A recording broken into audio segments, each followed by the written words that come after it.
Let's move on now. European countries are looking at alternative means of energy supply as global gas and oil prices continue to soar.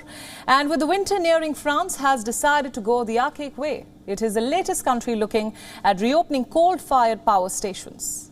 Take a look. Je suis resté sur la centrale, on repart sur le charbon, mais on sait que c'est pas bien, on sait qu'on pollue. Et quelque part, c'est un échec, parce que devoir redémarrer la centrale, c'est que l'État en fait ne peut pas faire autrement. Donc par rapport à l'écologie, enfin à notre planète, pour les enfants et tout, c'est un constat d'échec. Citing the war in Ukraine, officials now say that they are considering reopening the station at the Saint-Avold in eastern France this winter. The power station was closed on the 31st of March this year as part of President Emmanuel Macron's pledge to shut all coal stations. The company will now have to rehire the staff that it previously had laid off on grounds of redundancy, along with the challenge of sourcing raw material in an already aggressive market.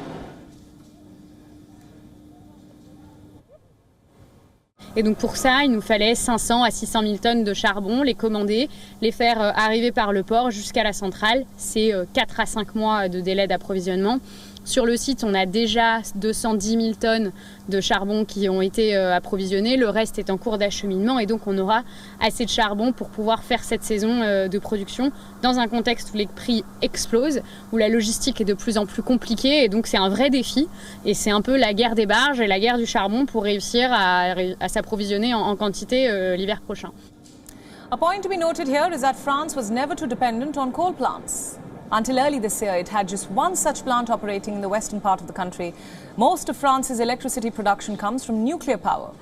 In 2020, nuclear energy accounted for 67% of the total supply, while coal stood for 0.3%. Even with that minute figure, going back to polluting hydrocarbons has raised an alarm. Activists say this move will add to the already worsening climate crisis and might possibly derail the EU off its net zero target.